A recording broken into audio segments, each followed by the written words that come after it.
Hello, ನಾನಿವತ್ತು instant chakli ಮಾಡೋ ವಿಧಾನನ ಹೇಳ್ಕೊಡ್ತೀನಿ.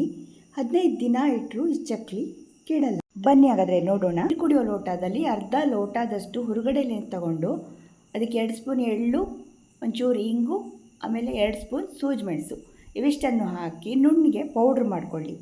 ಆಮೇಲೆ ಮಿಕ್ಸಿಂಗ್ ಬೌಲಲ್ಲಿ 3.5 ಲೋಟದಷ್ಟು ಅಕ್ಕಿ ಹಿಟ್ಟನ್ನು ತಗೊಂಡು ಈ ಪೌಡ್ರ್ ಮಾಡ್ಕೊಂಡಿರುವಂತಹ ಹಿಟ್ಟನ್ನು ಹಾಕಿಬಿಟ್ಟು ಆಮೇಲೆ ಅದಕ್ಕೆ ಅಜ್ವಾಯಿನ, ಅರಿಶಿನ, ಖಾರ ಪುಡಿ, ಎಳ್ಳು, ಆಮೇಲೆ 2 ಸ್ಪೂನಷ್ಟೇ ಎಳ್ಳು ಹಾಕ್ಕೊಳ್ಳಿ, ಜಾಸ್ತಿ ಹಾಕಕ್ಕೆ ಹೋಗಬೇಡಿ, ಮುರಿದೋಗುತ್ತೆ.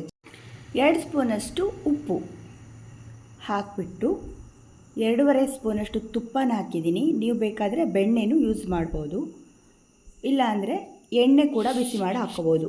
ಇದೆಲ್ಲ ಚೆನ್ನಾಗಿ ಮಿಕ್ಸ್ ಮಾಡ್ಕೊಳ್ಳಿ.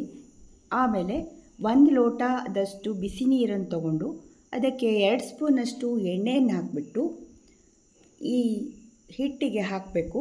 ಕೈಯಲ್ಲಿ ಮುಟ್ಟಕ್ಕೆ ಹೋಗಬೇಡಿ, ಕೈ ಸುಟ್ಟೋಗುತ್ತೆ. ಎಣ್ಣೆ ಬೇಕಾದರೂ ಬಿಸಿ ಮಾಡಿ ಹಾಕ್ಕೋಬೋದು, ಇಲ್ಲಾಂದರೆ ಬೆಣ್ಣೆನೂ ಬಿಸಿ ಮಾಡಿ ಹಾಕ್ಕೋಬೋದು. ಆಮೇಲೆ 2 ಸ್ಪೂನಷ್ಟು ಕಡಲೆ ಹಿಟ್ಟನ್ನು ಹಾಕಿ, ಜಾಸ್ತಿ ಹಾಕಕ್ಕೆ ಹೋಗಬೇಡಿ. ನಾನು ಎಷ್ಟು ಪ್ರಮಾಣ ಹೇಳಿದ್ದೀನೋ ಅಷ್ಟನ್ನೇ ಹಾಕ್ಕೊಳ್ಳಿ.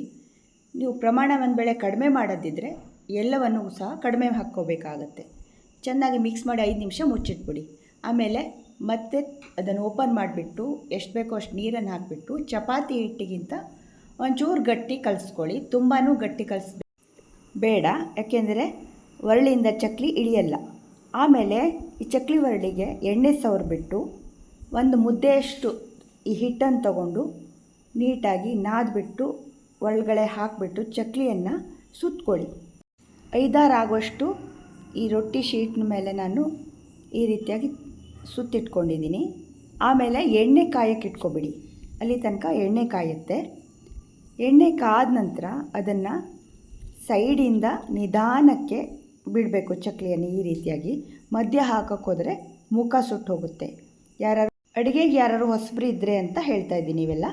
ಆಮೇಲೆ ಇದನ್ನು ಫ್ಲಿಪ್ ಮಾಡಿ ಈ ರೀತಿಯಾಗಿ ಬೇಯಿಸ್ಕೊಳ್ಬೇಕು. ಎಣ್ಣೆ ಎಲ್ಲ ಒಂದು ಸ್ವಲ್ಪ ಸೌಂಡ್ ಕಡಿಮೆ ಆಯಿತು ಅಂದರೆ ಇದು ಬೆಂದಿದೆ ಅಂತ ಅರ್ಥ. ನೋಡಿ, ಹೊಂಬಣ್ಣ ಬರೋ ಥರ ಕರ್ಕೊಂಡು ಸ್ವಲ್ಪ ಆದಮೇಲೆ ಅದನ್ನು ಡಬ್ಬದಲ್ಲಿ ತುಂಬಿಟ್ಕೊಳ್ಳಿ.